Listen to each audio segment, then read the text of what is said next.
welcome back to QuaranTea Time. I'm Leighona Cara, and tonight we're going to be reading Chapter 11 of Allie Odds and the Allie Odds Squad of Broken Things. Come gather, friends, close by the fire, and hear of a wondrous tale, of goblins and elves and miscoated dells, and heroes who strive to prevail. To the north of Beleth, in a cave in the woods, there was a teetering pile of rocks, and from under those stones rose up agonized moans, as young Allie awoke and took stock. Oh, what the? Oh, my arm, is it still on fire?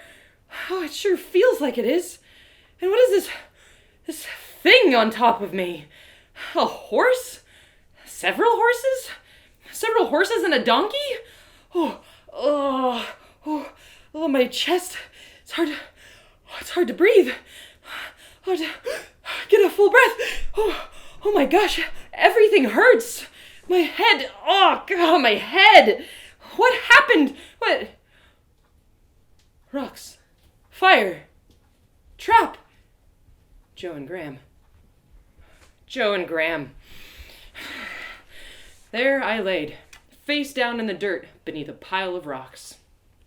It was dark. Even for being a cave, it was dark. Was I blind? Or was it nighttime?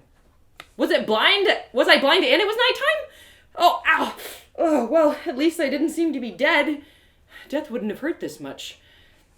I tried to shift around so I could sit up, but only my head, shoulders, and left arm were free of the rocks that had fallen from Jo and Grahame's devious trap. Jo and Grahame. Those cunning, jerk-faced, good-for-nothing wastrels.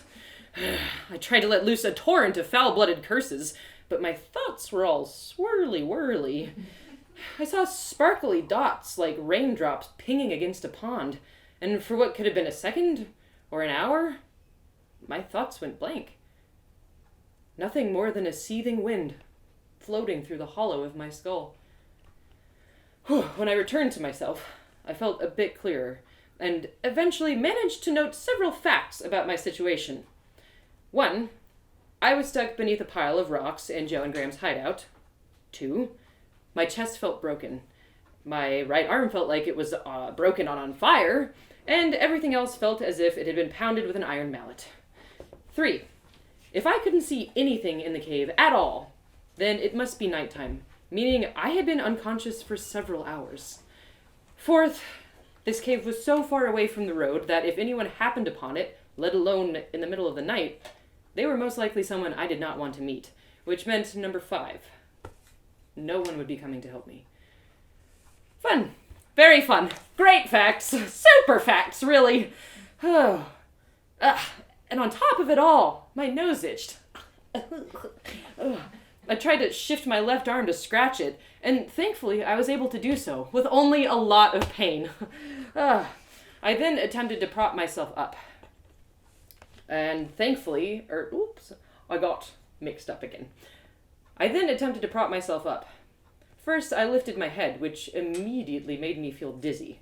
Then brought my left arm down so that it tucked beside my chest. And then I pushed up. Oh, God, sweet maple syrup! Oh, my ribs screamed like banshees. I collapsed back into the dirt. Oh, shoot. Oh, shooty shoot. What if I couldn't get out of here? What if this was it? What if this is how I died? No. What about Grandbauer? Trenia? What if Jo and Grahame returned someday to find a skeleton beneath their pile of rocks? Oh my gosh! Ah! As my panic rose, a blistering pain shot through my head, as if there was a blinding light burning in the center of my skull. Oh, God, I started crying. Tears flowed like streams, like rivers, like seas. The pain! I was drowning in fear and pain. Oh, okay, calm down. Jelly brain, calm down. You can figure this out. Arm on fire, calm down. When my breath and brain finally settled, I tried to reach behind me with my free arm. My hand found a kettle-sized stone on the pile, and I pushed against it with all the strength I could manage. It didn't budge. but a fewer smaller stones clattered down the pile and onto the dirt. I reached again and tugged at a different rock. Several more stones bounced away, but overall the pile was still solidly on top of me. Okay, so that wasn't going to work. I tried to prop myself up again, and this time I managed to stay up on my elbow. Oh, it still hurt like heck, but I stayed up. This allowed me to shuck off the rocks that buried my right arm, and when I shifted the arm to bring it beneath me, it felt like the sound of cracking ice. One might say, "Owie!" I reached for it with my other arm and felt that my right hand was distinctly not where it should have been in relation to my elbow. The skin was tender to the touch and stung like 1,000 bee stings. Burned and broken. Magic! Somehow Jo and Grahame had used magic! But how? I'd never seen magic before, never even known anyone who had.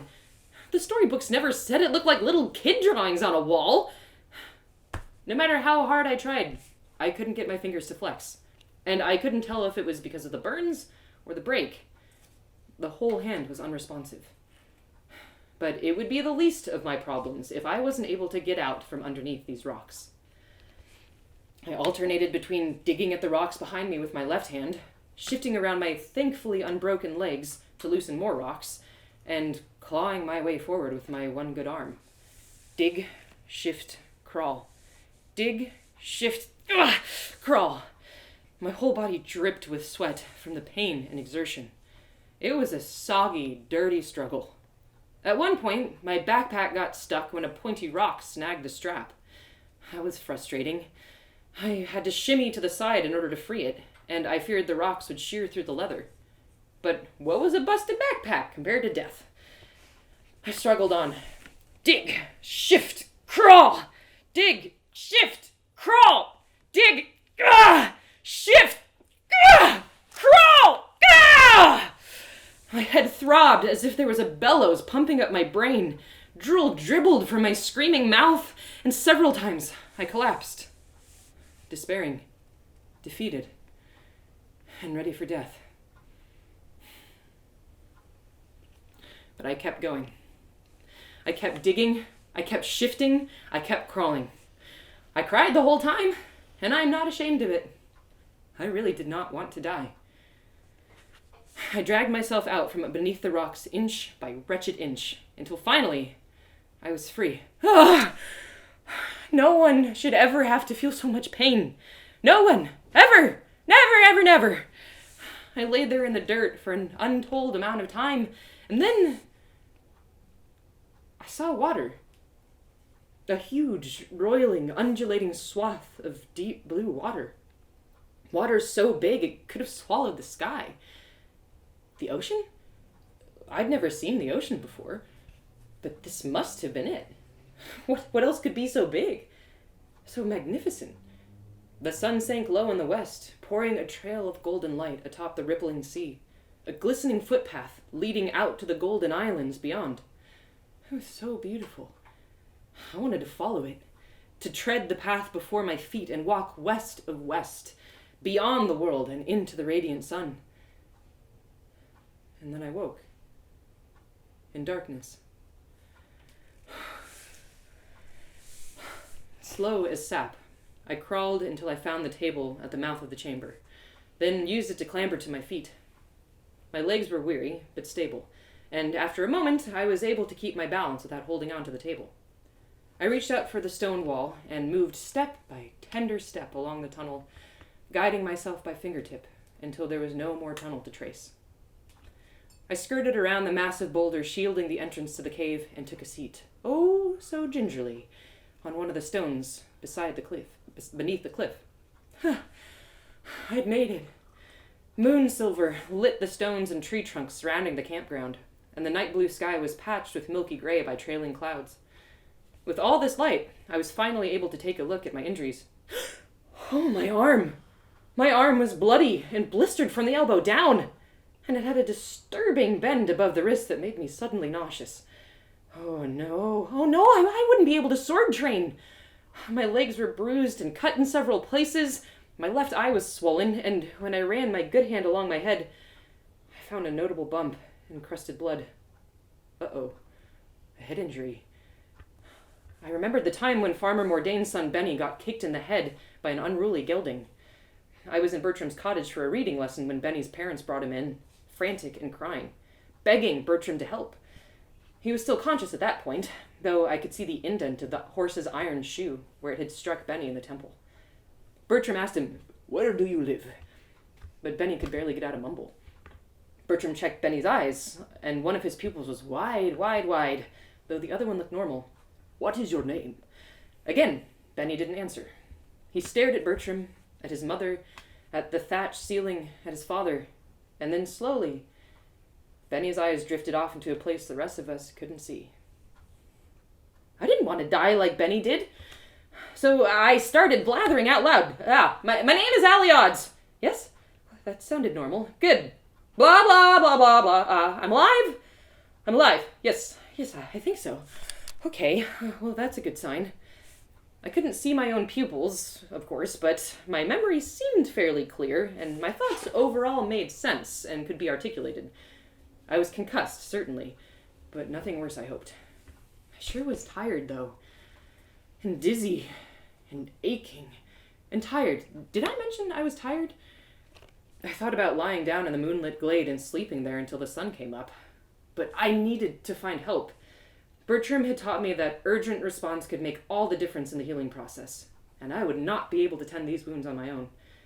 So, enticing as the thick patch of moss beside me appeared, I forced myself to stand and walk. Harrowdelth was due north, I hoped, and at the very least I would hit the road, and well, then maybe help would find me. And hopefully that help wouldn't be inept guards like the first time Jo and Grahame's shenanigans had caused me to struggle out of the woods. At first, walking without the support of the cave wall was almost as difficult as pulling myself out from beneath the rocks. But after a grueling bend to pick up a walking stick, my steps grew hobblingly rhythmic, and the pain plateaued into a consistent ow. The waxing moon guided me north, its pale light a brilliant beacon pulling me onward. It was so beautiful, that moon. So bright, so big. And it didn't even have to try. All it had to do was hang there, being its big old beautiful self. When everything else in the world was dark, it gave me hope.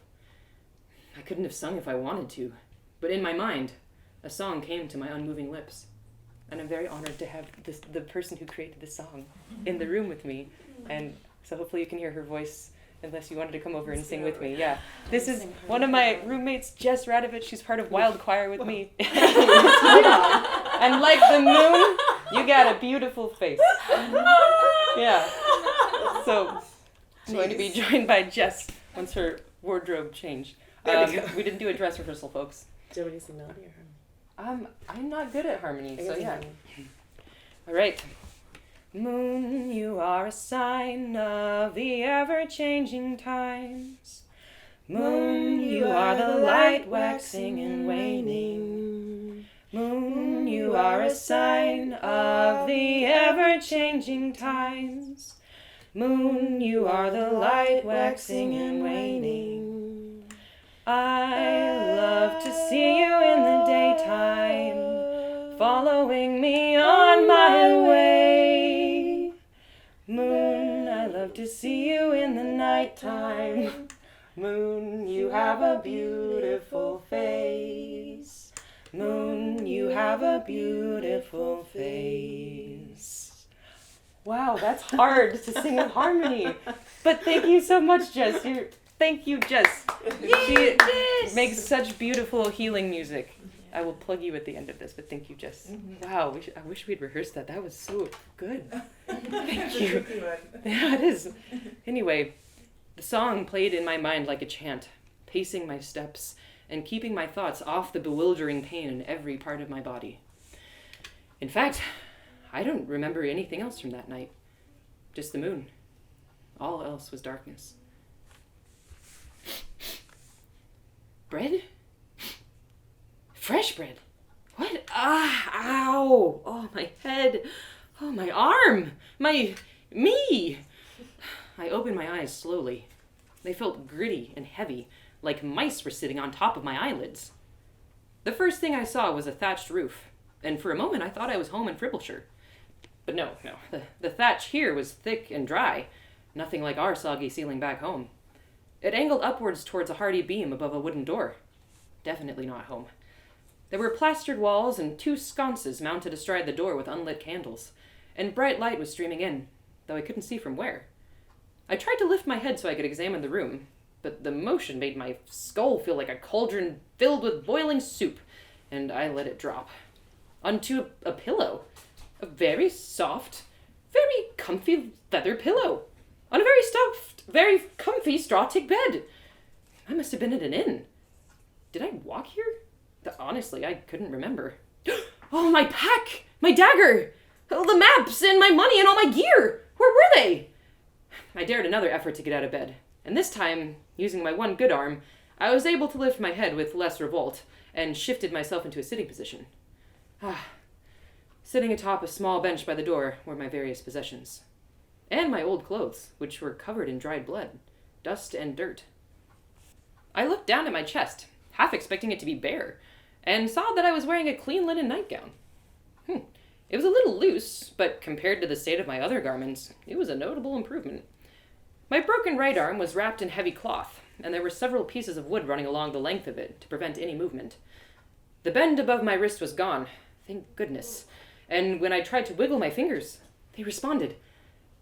Weakly, but hey, response was response. There was some sort of paste covering the burned skin along my arm. It offered the same intense cooling sensation as the pantheria root Trenia had shared weeks before. If I was in Harrowdelth, which I more than suspected I was, then there was a chance Trenia herself had been the one to trade these herbs to the local healer. How about that? I reached up to check the bump on the back of my head, and found there was a bandage of cloth wrapped around my noggin. Whoever had been tending me well. A chair sitting midway beside the bed further attested to this, and I wondered who I had to thank for saving me. I waited a few moments to see if my tender would return. I heard voices coming from below, but no footsteps in the hall outside. My stomach grumbled. Really grumbled. Ooh, that bread smelled good. I must have been asleep for a while to be this hungry. After a few minutes of waiting and seeing no one, I figured I should get out of bed and find some answers, or at the very least, that bread. But just as I lifted the sheets and slumped my right leg off the side of the bed, I heard footsteps in the hall. The door opened, and a young man with wiry black hair entered the room with a wooden tray. His eyes went wide when he saw my wide eyes, and a gigantic grin spread across his face. Bless the moon, you're awake. The man poked his head back out into the hallway and yelled, Dad! She's awake! Oh, bless the moon, indeed. You've had us all so worried. He walked into the room and set down the tray on a small table to the right of my bed. The tray held 2 chunks of steaming bread, a dish with several pats of butter, a tankard of small ale, and a bowl of beef stew. Oh. The young man pulled the chair closer to the bed and sat down. What's your name, then? Where'd you come from? It took all of my self-restraint to not immediately stuff the bread into my mouth, but answers were mutually desired. I snapped my attention away from the food and onto this young fellow. He was rather handsome, I noticed. And that wasn't something I normally noticed. His smile stood out brilliantly against his walnut-brown skin, and there was a kindness to his eyes that instantly put me at ease. I tried to tell him my name, but my throat was too dry. I reached for the tankard of ale, instinctively using my right arm, and I paid for my forgetfulness. I winced, and the young man shifted forward in his seat, eager to help. You all right? I tried to reach for the tankard with my left arm, but crossing it over my chest reminded me about the whole rib situation I had going on, and I winced again, falling back against the bed frame. Ale! You want the ale? I nodded gently, and the young man grabbed the tankard and placed it in my left hand.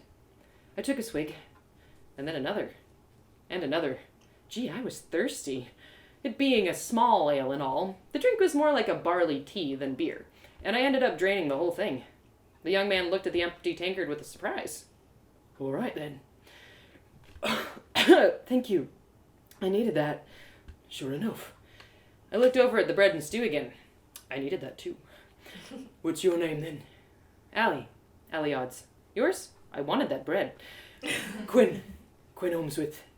It was a nice name, but bread! Where are you from, Allie Odds? What brought you here, and in such a state as this?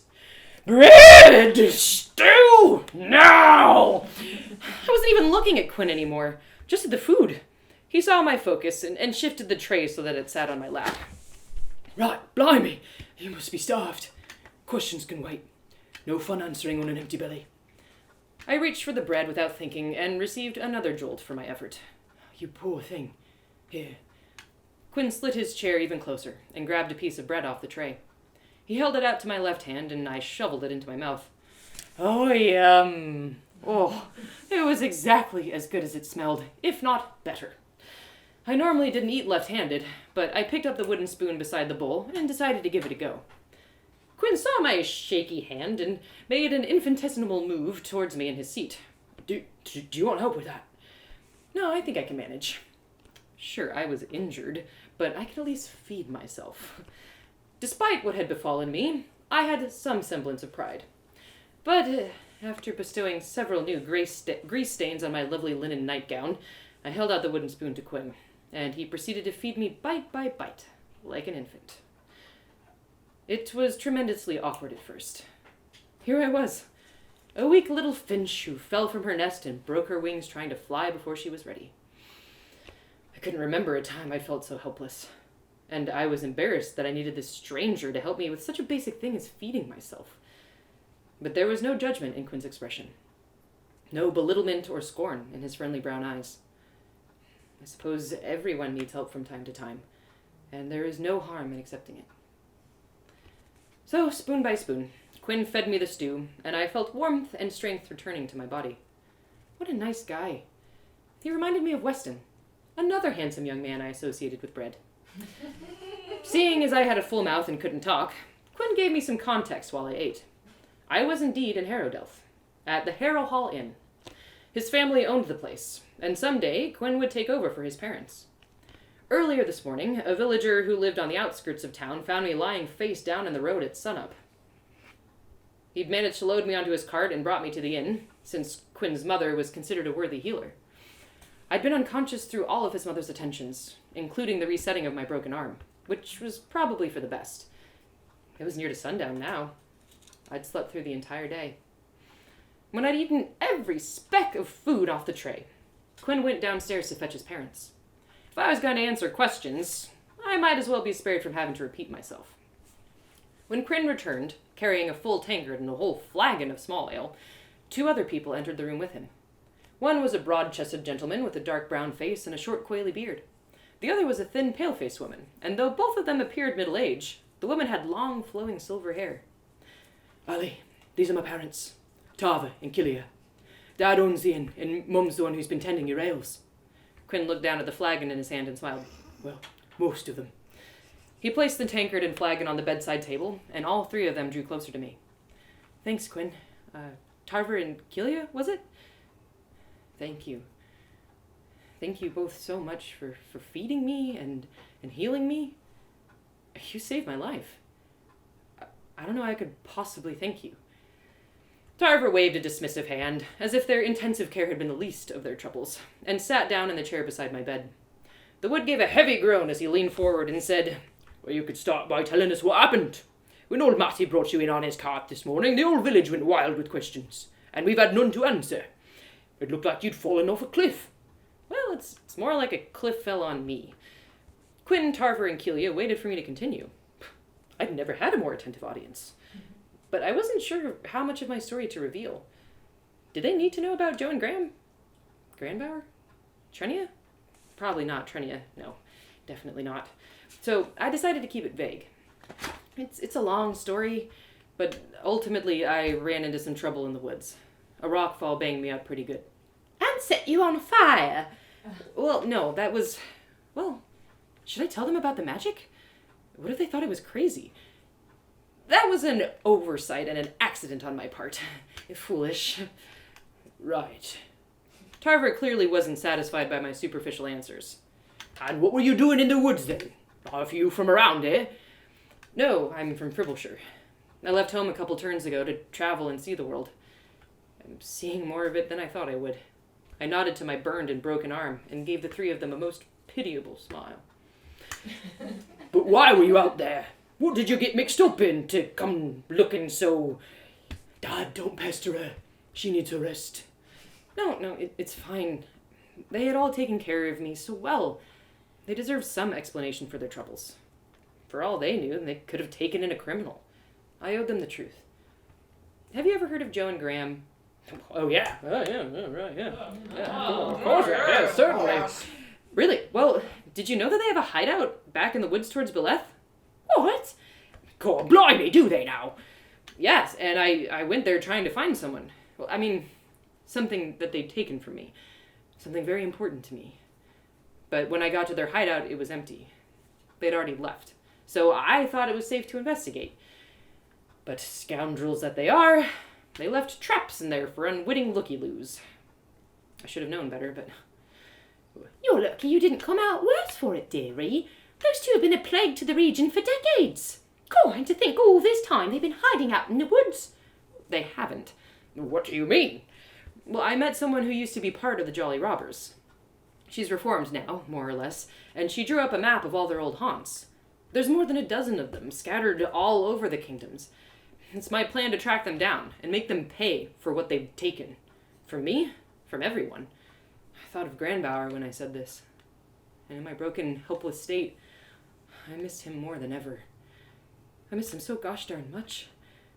Somehow these sudden emotions made my headache surge. I closed my eyes and took a sharp breath in, and Quinn, Tarver, and Keelia all moved towards the bed to help. The feelings slowly passed, but the pain remained. Right, well, you're welcome to stay here while you recover. I reckon the old village would be willing to help with whatever you ask for a look at that map. Imagine it, boy. Get the old village together and clear out their stores. Wreck the place and dare those two fiends to ever come back, Oh, gracious, and leave me to heal all of you when you find more of their traps. When have I ever not been careful? What says the man who burned his thumb on the toast this morning? Oh, what? But think of it, Key. I could gather the lads if the old village went. No. Mum, Dad, why don't we take this downstairs? Allie needs a rest. Quinn shot me an apologetic glance, and I was amazed he had recognized my wish without me asking.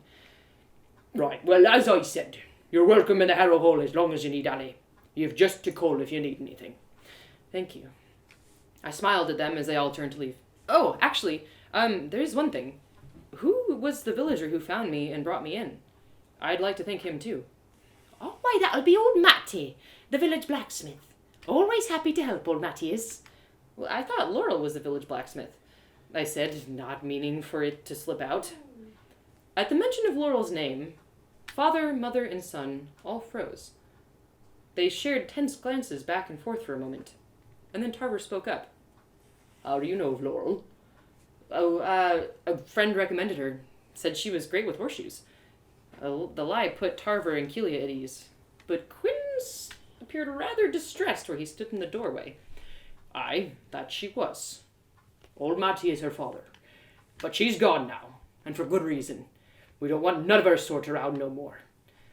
I wanted to ask him what he meant by that, but Quinn pulled on his father's sleeve from the doorway.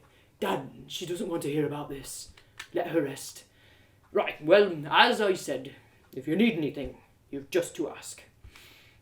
With surprising haste, the family departed the room and left me to myself.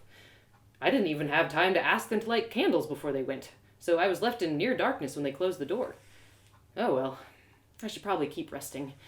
I was in no condition to go downstairs and chat people up in the dining room. Although, I really had to poop. It had been a while, unless I had soiled myself while unconscious. Well, I thought to get out of bed in search of a chamber pot, and painfully I made the moves to do so. But by the time my feet touched the floor, I was way too dizzy to stand up. You know, this is the kind of stuff they never mention in the old stories. Surely, somewhere between all her battles and beast slayings, Galena the Great had peed and pooped like the rest of us, right? I mean, it might not make for the most glamorous storytelling, but it would have been nice to know how she managed to take a dump after the Aldrum of Cack broke both her legs. That would be useful information to some of us. Although, Galena had had friends to help her. Mergitza and Laurel. I bet they'd carried her off to do her business whenever she needed, and carried her back besides. That's true friendship. Friends who will lift you over the pot and wipe your butt. I wish I had that. My own band of adventurous butt-wiping friends. I bet Trenia would wipe my butt. I don't know why, but I felt she would. And I knew I'd do the same for her. Oh, but she wasn't there in Harrowdelth. So, it was either sit there and poop myself or swallow my pride and call for help. Excuse me. Excuse me. Okay. Woo. Excuse me.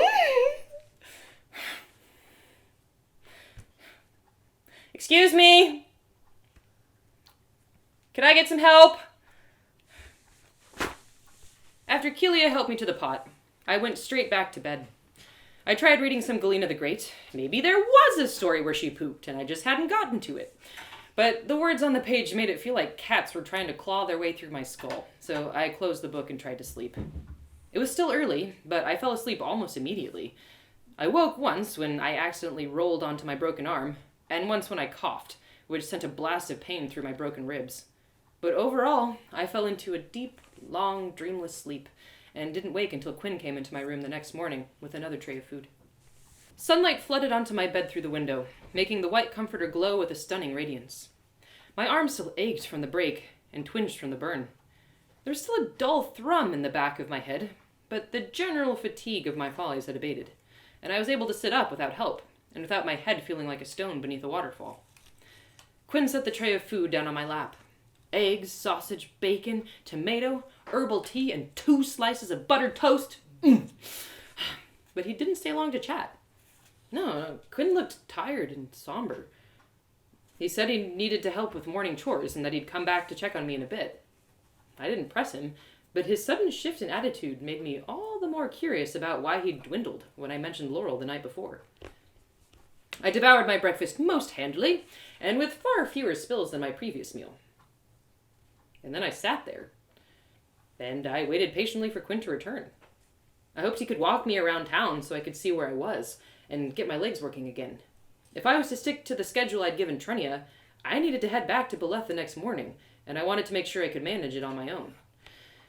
But none of the footsteps in the hallway stopped before my door.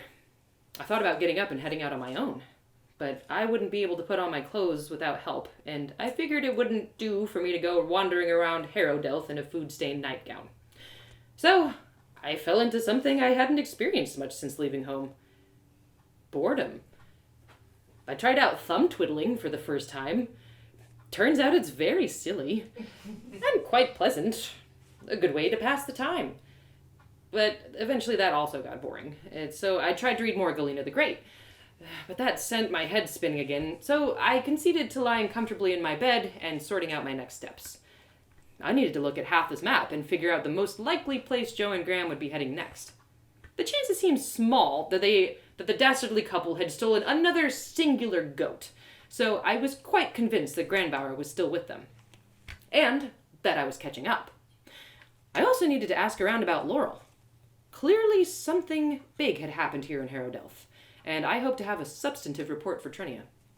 It also looked like I was due for a new set of clothes, so I threw that into my plans for the day. Somewhere in all that planning, I fell asleep again, and I was woken a while later by a knock on the door. Kelia poked her head into the room. Good morning, Allie. Time to change your dressings, dear. Oh, good morning. Kelia came into the room with a tray. You feeling better today? Much better, yes. Kelia pulled the chair up to my bed and set her tray down on the bedside table. The tray held fresh bandages, a wooden bowl with clean water, and a little clay pot with a goopy paste in it. With a professional sense of caution, Kelia unwrapped the bandage from around my arm. My whole forearm was pink and blistery, and there was a purple-brown bruise above my wrist. Kelia gossiped merrily as she bathed my arm in cool water, mostly about how everyone in town wanted to get a peek at the adventurer upstairs. I swear, I've never seen half these folk half as curious about anything in their entire lives. You're the talk of the town, dearie. Really?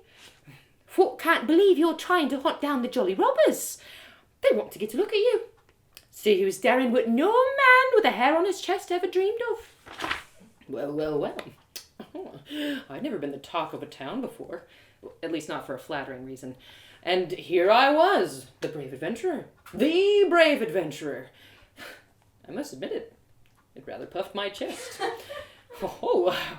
Once my arm was dry, Killia brought forth a little clay pot and spooned a dollop of the goop onto my arm. Immediately, I felt the same tingle-cool sensation I'd felt before, and I had to ask, what's in the salve? Panthery root is the real name, but round here it's known as ice grass. Cools even the most angry fevers, and is a blessing to burns besides. Ha! I knew it. Where did you get it? Oh, we trade with the elves now and then. Really? Oh yes, useful stuff they have. Worth honouring the treaties at least. Maybe Trinia was the one who sold her the herbs. Which reminded me. As Killia spread the soothing salve across my arm, I took the chance to start my secret investigations. Since Laurel seemed to be a tender topic, I made sure to speak with tender words. Killia? Yes, dear? Last night, when I mentioned the blacksmith's daughter, I couldn't help but notice you and your family seemed upset. Killia paused in her work and looked at me. Would you mind if I asked why? Killia readjusted herself in her chair, clearly uncomfortable, and scooped more salve onto her spreading stick. For a moment, I thought she was going to pretend she didn't hear my question. But then she took a deep breath and looked me square in the eye. Laurel and Quinn were supposed to be married. Oh. That wasn't what I expected. Did Trinia know this? Well, of course, she must have. They courted for years, ever since they was young. Always had a liking for each other, they did. Giving gifts and going on long walks as young lovers do, dancing at the festivals. She was here at the inn when she wasn't at her forging work. I practically adopted her already. Killia's eyes drifted into memories past as she slathered more ointment onto my burn. Well, what happened? Killia paused for a moment, unsure how to explain. You're a good-looking girl. What? My cheeks flushed at her compliment. And you saw my son, yes? Yes. And he's not bad on the eyes now, is he? My cheeks flushed still further, and I did my best to answer neutrally. He's quite handsome, yes. And he's got a heart to match, no? A very handsome heart. Well, you'd be daft in the head to turn down a proposal from him, eh? Well, she did it 3 times. My poor Quinn. It couldn't have been better to her. And how does she treat him? Worse than a dog. Holds his gentle heart for all that time, and then... You wouldn't believe it. Turns out she's been seeing someone else all romantic-like. Secretly, behind his back. What? I said, trying my best to sound surprised. And as if that wasn't bad enough, he was with it. Killia had practically worked herself into a froth and could barely spit out the next word. Woman! Unnatural it is! Perverse! Profane! Out of the question! Right, of course. Very unnatural. I lied. I remembered being a young girl when Farmer Giles and Farmer Miles moved in together down the road from us in Fribbleshire. It wasn't common for 2 gents or 2 ladies to be partners, and there were certainly a few folks in town who raised eyebrows and made comments, but ultimately no one had really cared. Them being together didn't harm anybody, and they took care of each other as well as any couple. Better than most, in fact. They were an accepted and cherished part of our community.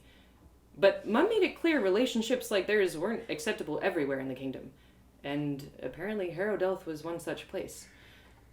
Killia began rewrapping the bandage around my arm and began to change the cloth around my head. I ventured another question, doing my best to continue the facade of an ignorant, curious patient. So, where did Laurel go then, after things were revealed? I don't know. Not my problem. All I know is she's gone. And good riddance to her. Couldn't dodge the arrow there, if you follow me. Now there you are. Killia finished tying my headcloth and sat back in her chair with a sigh. The effort had tired her. From the conversation, I mean. Painful memories weigh more than stones, and she'd dredged up a lot of them. Thank you, I said. I appreciate you telling me what you did. I'm sorry for what your family has gone through. She smiled a sincere, weary smile. Honestly, it's refreshing to talk with someone who doesn't know about all the mud stirred up at the bottom of the well. I smiled back at her. Well, I hope it settles soon. And I meant it. Even though I disagreed with her about the unnaturalness of Laurel's desires, I understood her admonishments. Quinn and his family had felt deceived and led on. That sucks. No matter what. But Kelia had reinforced why Trenia and Laurel kept their relationship secret in the first place. Just as Trenia's family wouldn't approve of her being with a human, Laurel's family wouldn't approve of her being with a woman. What choice did they have besides to keep it hidden? Gotta say, their situation made a compelling argument for being single. Kelia rose from her chair and gathered the soiled bandages onto her tray. Well then, you needn't anything else? Yes, actually, I could use help getting around the village. I need to buy new clothes, and I'd like to see how far I can walk. Well, I don't know if you should be up and about so soon. Well, in theory, my legs are fine. I'm supposed to meet someone tomorrow, and I'd like to see if that's still going to be possible. Well, you're leaving so soon? Afraid so. I've got a few things to attend to. Oh, but you're such a nice girl. Are you sure you wouldn't rather stay at the inn for a while? Help Quinn with the chores, eh? I blushed again. No, I'm afraid not. Though I appreciate the offer. My friend will be worried if I don't turn up tomorrow. Well, my, an adventurer's life indeed. Well, let's get you into some fresh clothes. I won't have my son walking with a gal in naught but nighties. Even though I didn't know a single person in Harrowdelth, I was mighty uncomfortable walking around in the spare dress Kelia found for me. Not because it hurt my arm or anything. No, my arm was braced tightly in a sling. But because the dress was a frilly, lacy, blue fluffy thing that Kelia swore would look smashing on me, but really looked like I'd fallen into a lake full of doilies. Not my style. So I asked Quinn to lead me to the tailor shop at once. Naturally, it was on the other side of town from the Harrow Hall Inn, so we were forced to take a long, embarrassing walk through the village. Harrowdelth was like an upscale version of Fribbleshire. The houses and shops were thatched cottages of wood and stone, like they were at home, but here they were bigger. There were more of them, and they were finer. Detailed with elaborate carvings and decorative grace that no one in Fribbleshire could afford. The fields looked hardy and fair, and had already been tilled for planting. The cattle were strong and well fed. Wood piles were stacked high with seasoned wood, and the scent of frying meat was thick in the afternoon air. Though my legs felt strong and sturdy, I kept my arm in Quinn's as we walked, in case I became suddenly woozy. As we passed, many a person stopped their sweeping or their selling and stared at us with an expression of wonder I had never received. Is that traveller girl? Oh, aye, it must be. Look at the bandages. Oh, she's been staying with the Unswood, didn't she? And now, their boy be striding through town with a strange girl on his arm. Oh, fancy that, fancy that. And look at her leaning on him. Oh, and that dress. Good gracious. Oh, I must have blushed more in that one walk than I'd ever blushed in my entire life. I supposed Quinn had grown used to stares and gossip after what happened with Laurel, but even he looked a little sheepish as people shot knowing smiles his way. Gosh, no matter where you go, it seems to be the business of every villager to know the business of every villager, even when that business is plain wrong. I was grateful when we finally got to the tailor. After a bit of browsing, I picked out a pair of brown pants, a white shirt, a green vest, and a blue woolen jacket.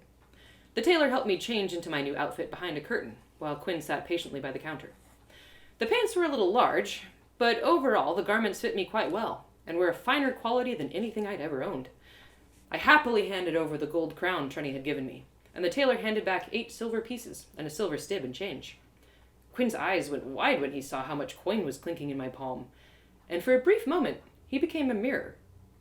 The way he stared at me showed me how I looked, and in my new clothes, with my heavy purse and my sparkling bandages, I was a bold, wealthy woman of the world. A woman who knew things, a woman who could handle herself in a scrap, who had dared what others dared not.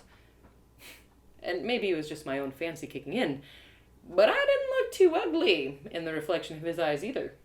No, he smiled. Not too ugly at all. I used this new swagger to my advantage. If Quinn was curious to learn more about me, I could use it as an excuse to learn more about him. Namely, more about what happened with Laurel.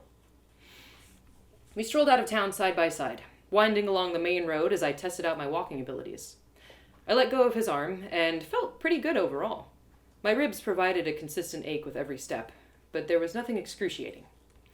Now, most people like to talk about other people, or places they've been, or things they've done.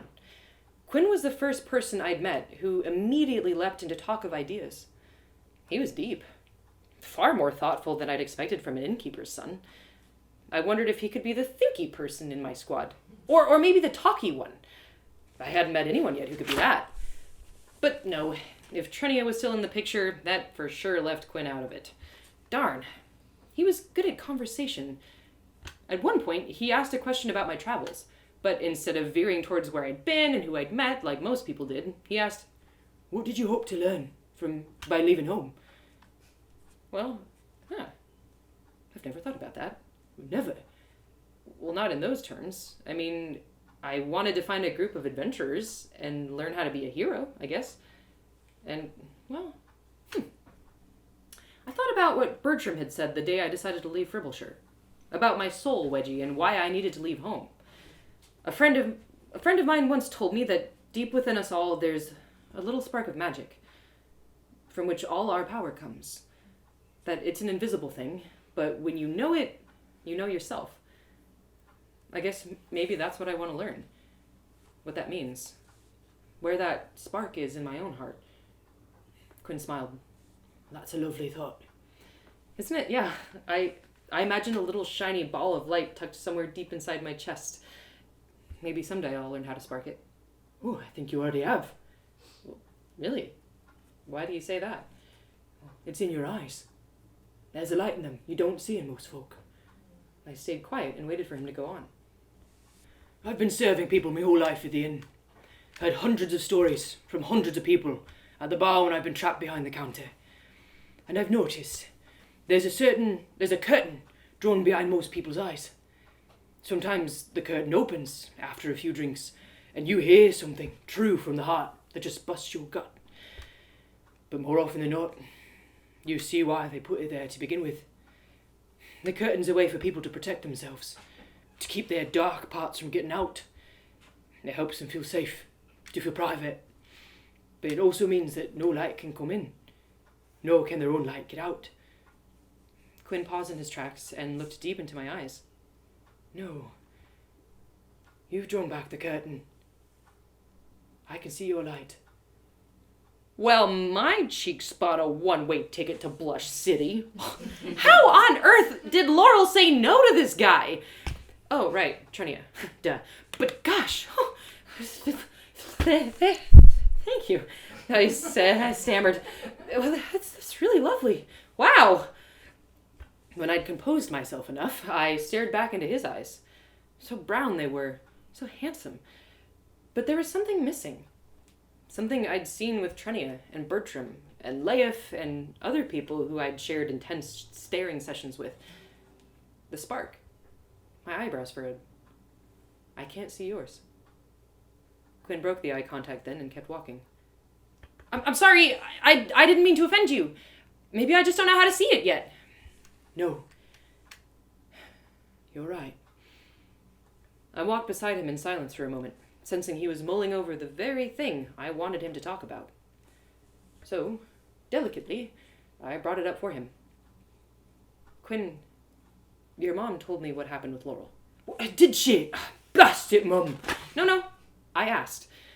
Everyone seemed upset when I mentioned her last night, and I asked for an explanation. I'm sorry if it caused you pain. Your curtains. Is she the reason they're closed?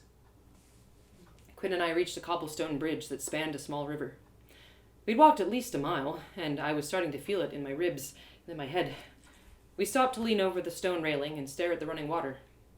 After a moment, Quinn replied, Aye, she is.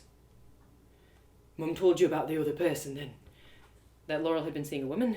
Yes. Aye, but not just a woman. What do you mean? Were there more? No, just the one. But the one was an elf. What? He knew about Trenia? Oh, God, it all happened right before my own bloody eyes, and I didn't see it. Suddenly, Quinn snapped his gaze onto me. His face had an urgent expression. His brows were knit with fear. Why am I telling you this? I've never spoken of it before. Well, I thought the whole village knew. Not about the elf. Well, really? Blimey, I've never told a soul. And now I'm telling a complete stranger. He shook his head in disbelief and stared out over the river. Well, I guess sometimes it's easier to talk to a stranger. You can tell them whatever you want and know you'll never see them again. I put my hand on his shoulder. I'm here to listen, Quinn. To listen only, not repeat. I gave him an encouraging smile. I was eager to see what was behind his curtains, eager for him to release what he'd been holding back. Not just for Trenia's sake, but because I found myself caring quite earnestly for this young man's well-being, though we'd barely met. Quinn leaned over the stone railing again and took a moment to find his starting place. Laurel was my best friend. Since birth, almost. We spent so much time together. Everything in this world had a piece of her in it. I loved her since I was a boy. Knew her better than anyone. Or I thought I did. I never even suspected, but looking back on it all now, it's not so surprising. She never wanted to... Well, you know. Never wanted to what? Quinn made a suggestive move with his hands, as if they were wrapping around invisible hips. You know. Oh, kiss! Right, and other things. Oh, other things. You mean sex. Yeah, I knew that. For sure. That thing you do with your boo. Yeah, right. Good. Cool. Oh my gosh, what was wrong with me? Why was I so uncomfortable talking about sex? Quinn continued, despite my oddities. And the mad thing is, I loved her so much I was willing to look beyond all that. So what? We wouldn't have the same sort of intimacy other couples had, but we'd still have each other. But then she grew away from me even more. I didn't even notice it at first, but now, looking back, of course, it's all plain as day. There was an elf woman that turned up to sell herbs at the harvest festival 2 falls back. Normally, it was an older elf. Inarvin, I think she was called. She'd been coming since before I was born, but this time the tree folk sent a younger lass. I didn't take much note of her, besides that she was an elf. But I do remember the way she looked at Laurel as she danced the rose. Like Laurel was worth more than gold. Whoa. It was so weird to hear him talk about Trenia. It was like reading her journal, seeing a secret thing that she wouldn't have necessarily told me herself. I had to work extra hard to keep my composure neutral and attentive as Quinn told on. Now, elves in general are queer folk. They have a sordid view of the world, so I thought nothing of the pointy ear, eyeing the gals of Harrowdelth, so long as she didn't act on it. But I do mark that's when something changed about Laurel. Like the curtains we were talking about. She'd only been living with half a light until then. Something had drawn the curtains back and let it all out. Of course, I thought the change was on account of myself at the time, and I was more smitten than ever. I proposed to her not long after that. Sure beyond sure, we would spend the rest of our lives together in Harrowhull. And she said no. No, she said not yet. It's not uncommon for a lass to leave a lad dangling for sport. Part of the fun in some ways. And not yet made it sound like a yes was on the way. I could be patient. So things carried on as normal, more or less. Laurel visits as much as ever, still talks as sweet as ever, still lets me hold her in my arms, and steal a few kisses besides. A year passes, and the same elf woman comes to sell herbs again. I see the same golden look in her eyes when she watches Laurel dance that night. But this time, I see the same look in Laurel's. Of course, I found it queer, but Laurel was with me the whole night. Not that elf. She even stayed over with me in an inn, And it was Quinn's turn to blush now. He gave a coy smile. let's just say she gave me no reason to think she'd been running off with a woman. Looking back on it now, I don't doubt it was just to throw me off the trail. But I don't know. I still can't wrap my head around it.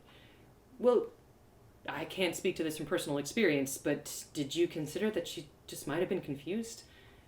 I mean, it sounds like she did love you, even if it wasn't the way you wanted. But maybe she wanted to, get some clarity on her preferences. Quinn shrugged. Perhaps. Well, and I mean, if she knew that the whole village would scorn her for being with a woman, I bet there were days when she herself didn't want to be. Gosh, I can't imagine how difficult that must have been for her. Sounds like you're taking her side. Quinn's expression grew stern, and I feared that I might lose his trust if I didn't say the right thing. I'm not on her side, Quinn. But I'm not really on yours either. It's not my place to judge. Both of you have gone through the ringer here, and I am truly sorry for the hurt she's caused you. But I am sorry for the hurt she's had too. Quinn didn't applaud my response, but at least he accepted it.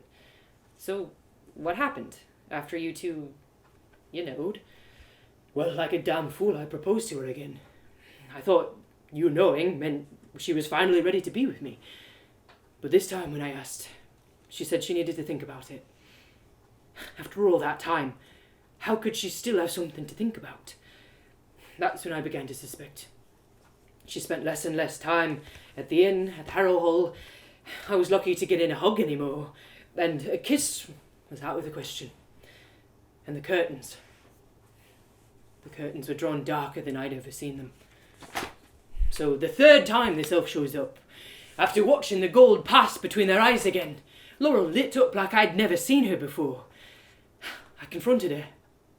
I asked her what was going on between her and that elf. How come she never looked at me like that? How come my mum and dad were asking after her? It'd been so long since she'd come into the inn. She said there was nothing. Nothing between her and the elf. But I knew her well enough to know when she's lying. I remember dropping to one knee and telling her I was willing to forgive if there had been something. I didn't need to know what she'd done, just that there wouldn't be any more of it. We'd get married, and no one in the village would ever have to know. Wait, you proposed to her again? Aye. And this time she said no. I asked why, and she said she loved me enough to not let me spend the rest of my life with her. Well, that made me angry. Furious. We were in the shop at in her shop at the time, with all sorts of things dangling from the walls. I was so cross I threw one of her swords in the forge. I ruined it, out of spite. I shouted at her. I yelled, screamed, if it was because of this elf. If that damned elf was why she wouldn't marry me, because of some bloody cursed outsider woman. She said nothing. Wouldn't admit it, wouldn't deny it. Just stood there with her head down as I screamed at her. Her father, old Matty, heard the noise and came rushing in. Thought someone was dying for all the panic and demanded an explanation. And I told him... Quinn paused, as if unable to get out the words on his tongue. I told him, your daughter is a whore, sleeping with women, sleeping with worse, that I'd have none of it. And I stormed out. Wasn't long before people stopped buying what Laurel made. People spat at her, jeered at her, called her queer, disturbed, unnatural. I did nothing to stop it. I wanted her to suffer. She'd lied to me, betrayed everything we'd ever been. Wasn't long before the town held a public trial. She admitted to being with a woman, and was flogged for it, right in the street, tied to a post, blood dripping down in the stones. It would have been worse if they'd known she was with an elf.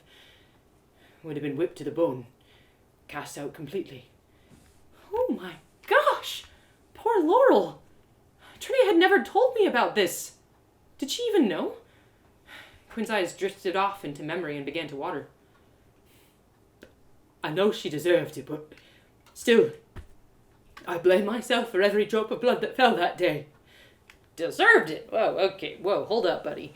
But before I had time for rebuttal, Quinn rubbed away his tears and continued matter-of-factly. Not long after that, she left town. Found a smithing job up north. Didn't say goodbye to anyone. Though I suppose no one would have said goodbye to her. Sweet apple cider? This was it! This is the information I needed to get Trenia to come with me. Where up north? Haventown. Haventown? The Haventown? Aye, there's just the one. When did she leave? Just past midwinter. Why? Oh, play it cool, Allie. Play it cool. I just wanted to make sure I have the timeline straight. She's been gone for, 4 turns now? Aye, about that. Oh my gosh! Oh, wait until Trenia heard this. I knew where Laurel was. But, whoa there, self. Keep it together. As exciting as this story was for me, it was horribly difficult for Quinn. His eyes were still damp with emotion, and his whole body was trembling, where he leaned against the stony wall, as if he was trying to compress the story back into a form his heart could contain. I didn't know what to say. I wholly disagreed with his perspectives about love, and I had bit my tongue so many times there was a groove in it from my teeth. In some ways, I straight up disliked him, handsome though he was. But despite all that, he was a wounded person. He wasn't the only wounded person in this story. No. Heck, in some ways, he was the villain. But everyone in this tale had a mix of light and shadow, and even villains deserve a chance to heal. I put my hand on Quinn's shoulder, and he relaxed at the touch. Whew. Thanks for listening. Feels good to tell someone. To unload it after all this time. You're welcome. I traced circles on his back with my hand as his trembling grew into silent, shaking sobs. His story wasn't ready to be put away. It hadn't finished coming out yet. As much as stories must be told, they must also be felt. Quinn's tears fell into the river, where they were carried away and out of sight. The crazy thing is, after all she did, I miss her still. I miss her. He put his face in his hands and wept. Oh, he wept and wept and wept. I stepped closer to him and embraced him with my good arm, as the western sky grew golden, as sparrows dove for midges above the flowing river, as my injured arm twinged with his racking breaths, as we stood there together on the stony bridge, 2 broken things. Whew. That was a heavy one, friends. Our next episode will be on Thursday. It is called The Fire Within. That's our chapter 12, and it's our second to last edition of QuaranTea Time. We're getting to the end, but the good news is that when QuaranTea Time is done, that means I'll have more free time to actually just write more Allie Odds. So, it's a good trade. So thank you again for joining me. This really means a lot to share this story. There's so many ways that I'm learning how deep this story is, even though I wrote it like 6 months ago. I'm learning new stuff about it every time I read it. So it's really meaningful to have you all here to witness this sharing. It means nothing without you. So thank you. I wish you well. Good night.